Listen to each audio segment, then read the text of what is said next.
me casei com o Theo, muito jovem, com 21 anos. E aí, logo depois de alguns anos, nós queríamos ter o nosso primeiro filho. E fizemos vários tratamentos, né? E o Henrique não vinha, eu não ficava grávida.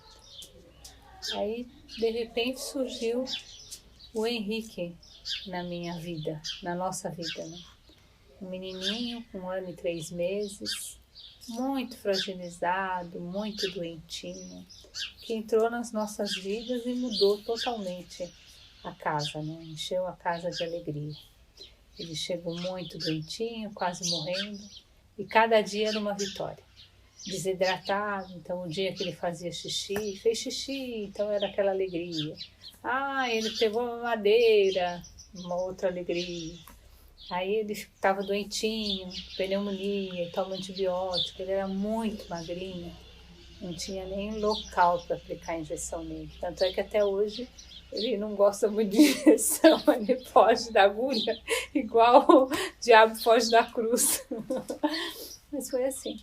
E ele foi crescendo, depois nós tivemos mais um filho, uma filha, né, biológica, e eu posso dizer que ser mãe é igualmente, tanto faz se nasceu da barriga ou do coração. É muito gratificante mesmo.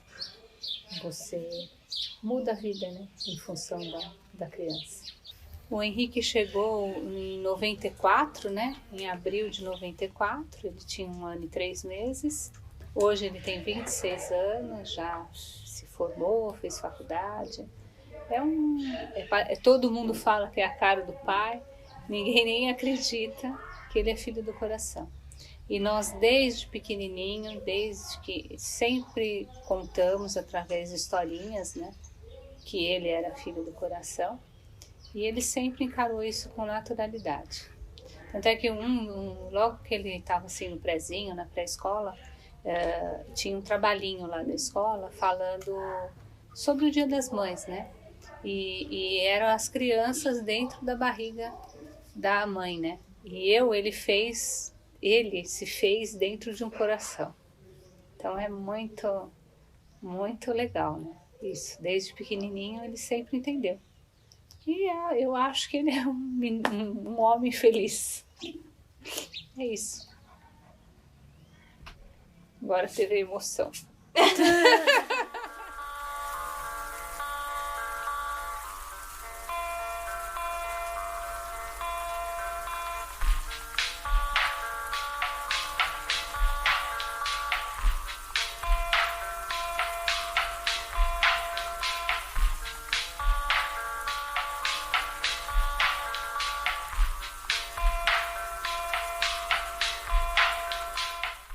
Eu tive muita sorte com a escolha que eu fiz, porque eu trabalhava no Sampaio Viana, era uma instituição do governo muito famosa, e com uma base de mais de 500 crianças, nós tínhamos uma vivência muito grande com a necessidade delas, e não podíamos nos apegar a nenhuma, porque eram todas necessitadas. Mas depois, em 2 anos que eu estava trabalhando lá, um dia eu mudei de sala, fui numa sala que já tinha 50 berços, uma sala muito grande. As crianças tinham aquele ambiente bonito, mas eram muito solitárias. E nesse dia que eu entrei e tinha um portãozinho para as crianças estavam engatinhando e não saírem daquele corredor e irem para o outro, a hora que eu pulei aquele corredor, uma criancinha veio engatinhando, me deu uma olhadinha. Aquilo foi amor na primeira vista. E era a Cláudia.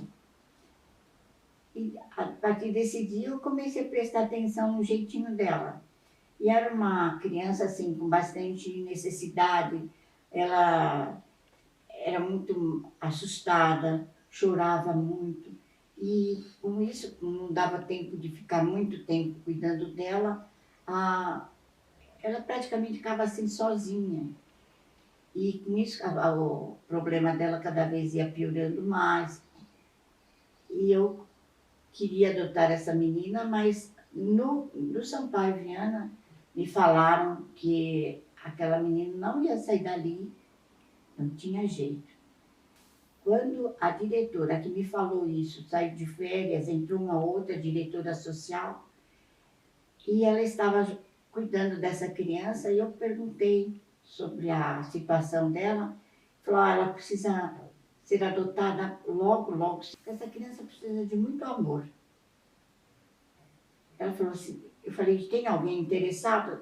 Ela falou que sim, mas se eu estivesse interessada, conhecendo a menina ou a necessidade dela, eles me dariam preferência.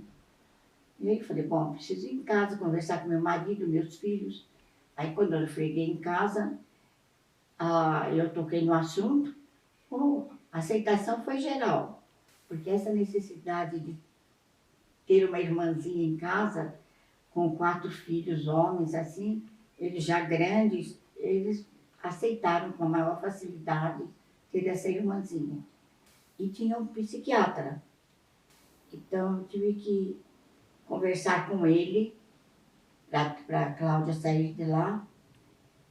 E ele não queria que ela saísse. Mas, nessa ocasião, meu marido era muito entrosado, assim, com o secretário do Bem-Estar Social, e ele conseguiu uma autorização por cima da secretaria, obrigando esse médico a soltar minha filha. Aí, ele não teve jeito, a menina foi liberada.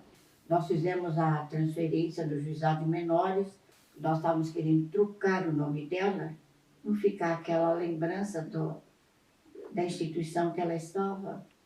Falou, ela vai sentir falta, ela vai se atrapalhar com a troca de nome. Aí nós achamos que não. E trocamos o nome da menina e com isso ela se sentiu bem. Para escolher o nome da Cláudia, foram feitas 3 votações. Vários nomes foram apresentados, mas o nome da Cláudia parecia sempre o mais preferido. E depois, conforme o nome que não tinha muita aceitação, já era arriscado e não aparecia no escrutínio seguinte. Aí os nomes foram diminuindo e sempre o nome da Cláudia em primeiro lugar. Até que, no fim, a Cláudia ganhou e levantou uma dúvida que não tinha aparecido o nome Helena nessa votação. Aí não houve dúvida nenhuma. Antes de fazer outra votação, o nome Helena considerável, junto com a Cláudia. Aí ficou Cláudia Helena, um nome maravilhoso. O amor que ela sentiu em casa, os parentes, os vizinhos, vieram todos em casa para conhecer a menina. Era uma coisa diferente, ninguém tinha uma criança adotada em casa. E foi uma alegria geral. E ela pequenininha, só engatinhando, não falava nada. Surgiu a dúvida se ela poderia ser muda, que a gente não sabia de direito a situação de saúde dela. Aí quando foi em casa, no banho, assim, então eu dando banho nela, comecei a gritar. E aí ela começou a gritar, também soltou a voz. Foi uma alegria tremenda, porque aí não era esse problema. Vinha um carro do juizado de menores, parado lá em frente de casa, para ver se a criança continuava lá. E tudo isso eu não me dava muito conta do que estava acontecendo. Aí um dia eu falei, bom, peguei a menina, ela tinha acabado de acordar, levei ela lá na rua, na porta, e mostrei a menina para eles. Aí eles fizeram sinal que estava tudo bem, paz, foram embora, nunca mais apareceram. E daí para frente foi só alegria, porque na família, ela sendo uma única criança, em todas as festas, ela ficava em cima da mesa, dançando. A alegria dela era contagiante. Só que, como ela tinha assim, esses traumas de pequenininha, ela começou a ficar com medo, todo mundo olhando para ela assim. Aí ela não queria mais cantar parabéns. Mas depois isso também foi passando. E tudo assim com bastante calma, com bastante coragem, né? Ela falou, nossa, ficou maravilhosa. Nós viemos morar aqui em Arujá, que é um lugar mais tranquilo. E ela foi no grupo escolar da prefeitura. Meus filhos foram casando, as sobrinhas foram chegando, né? E ela sempre, não, ela estava com uns 8 anos, e dali para frente ela se sentia responsável também, gostava de brincar com as sobrinhas, e foi tendo uma vida assim bem desembaraçada. Não sei, só foi dando alegrias para a gente, só que ela não tinha muita saúde, né? Ela tinha muita pressão alta e não se sabe direito como que ela faleceu tão cedo, 35 anos, mas nos deixou esse tesouro que agora eu procuro dar todo o amor, fazer tudo o que eu posso por ela. Aí a mãe dela, eu sei que está nos abençoando.